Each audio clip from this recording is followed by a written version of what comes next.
It's easy to see a lot of the main attractions of Sedona from these free maps available all over Sedona. The flip side shows a broader view including Jerome, Clarkdale, and Camp Verde. Going back to the Sedona map, I always like to use the Coffee Pot restaurant as our starting point, as it's always been close to our resort and is a favorite place to eat. I used a free route generator program to illustrate my jog from Coffee Pot over to Soldier Pass Trailhead. I'll leave a link below. I'll also include the GPX file to Soldier's Pass Secret Cave. I created this video of my hike with the Relive app on my iPhone. The Relive app automatically integrates the pictures I took during my hike with the GPX file created by my Apple Watch using the Strava program. I included some spinning 360 views that I took with my Insta360 camera.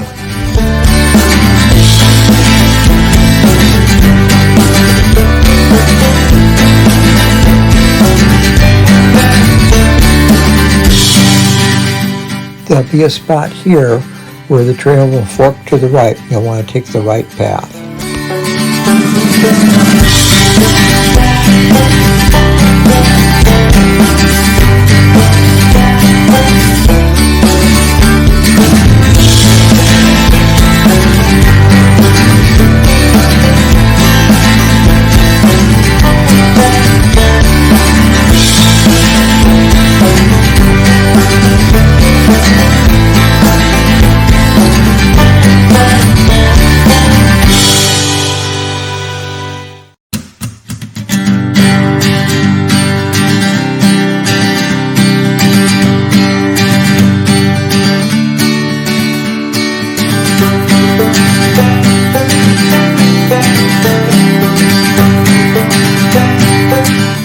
I started on this trip at 6 a.m. and I was coming back to the trailhead at 8 a.m. just as busloads of folks were starting to arrive for their morning hike. Parking at the trailheads can be very limited, so Sedona provides a shuttle system that starts at 8 a.m. There's a dry stream bed that parallels the trail, and you can see from this that I accidentally followed that for a short while.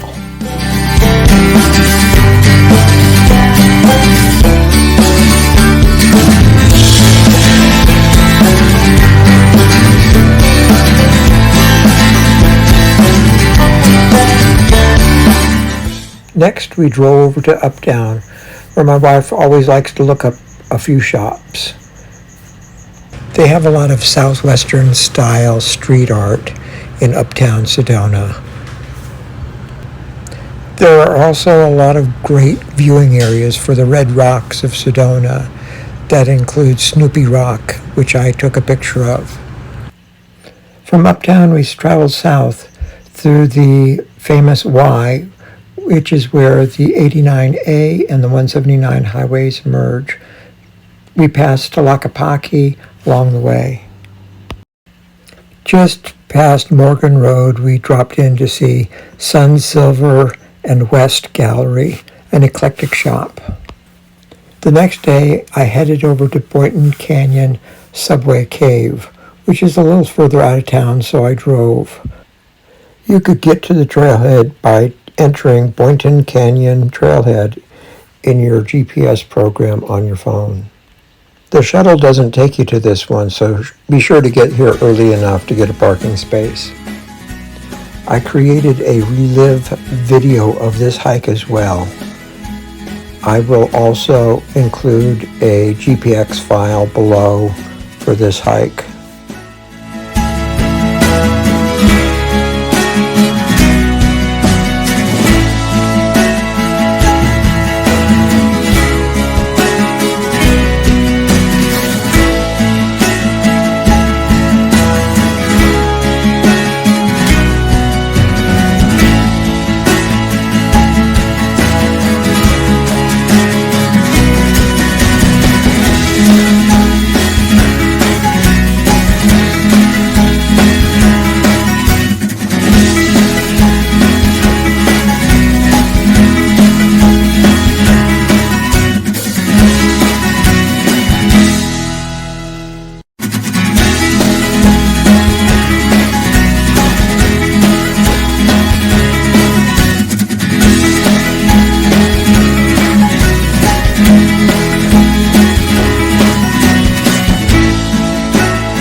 I took a picture of the alligator tree, as one hiker had indicated that this is where you turn right to leave the main trailhead to get to the cave.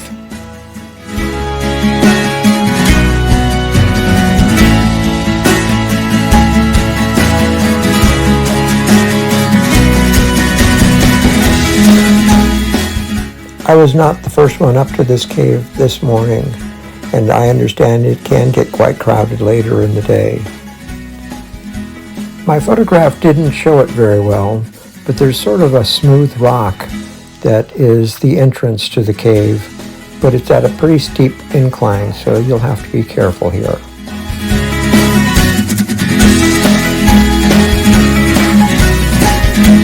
As you can see here, I lost the trail for a short while again.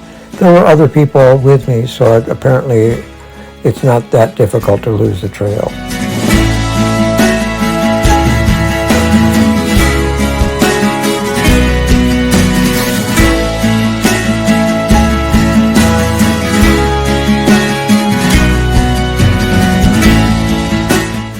On our second day, we left Sedona and headed towards Clarksdale to do some kayaking. We passed Red Rock State Park along the way. I drop off my vehicle at Tizigoot River Access.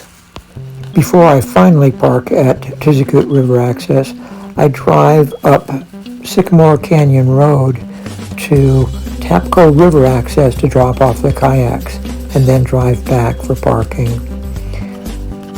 I then run up the road back to Tapco River Access, which is approximately 2 miles. I've done this run in 100-degree weather, and it doesn't seem too hard because of the short distance. Just bring water with you. This is pretty basic kayaking, except I heard one kayaking guide say that there is a Class 3 rapid along this section of the river. For most of the trip, you can just take a step out of your kayak and walk over to the edge if you need to.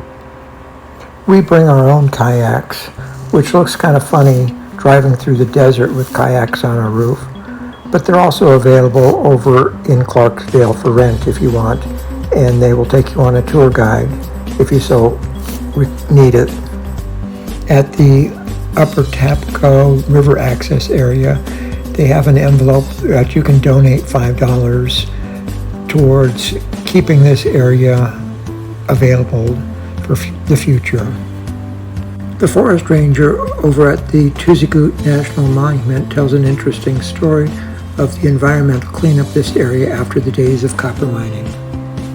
We typically see some big birds along the river, and sometimes we hear the Verde Canyon Railway. We get out at the Tizigoot River Access area where we park the car, and there's a little dock there to help you get out and drag your kayaks up to the parking lot.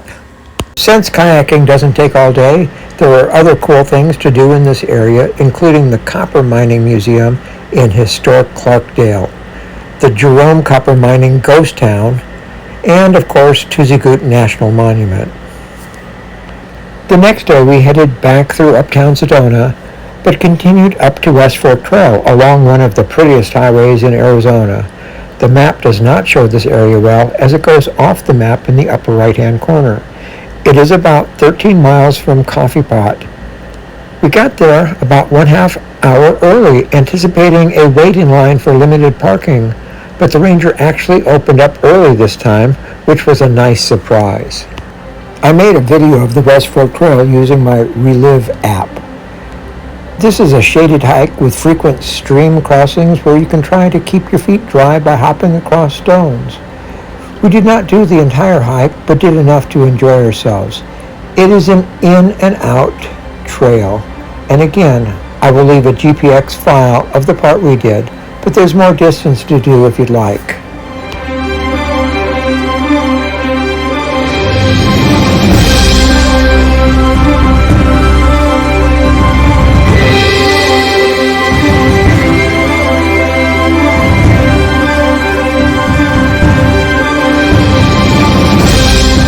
We go to Sedona each year and mix up new things with things we like to do every year, like kayaking. There are many other activities we have done in Sedona.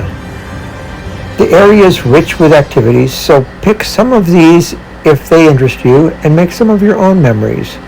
Good luck.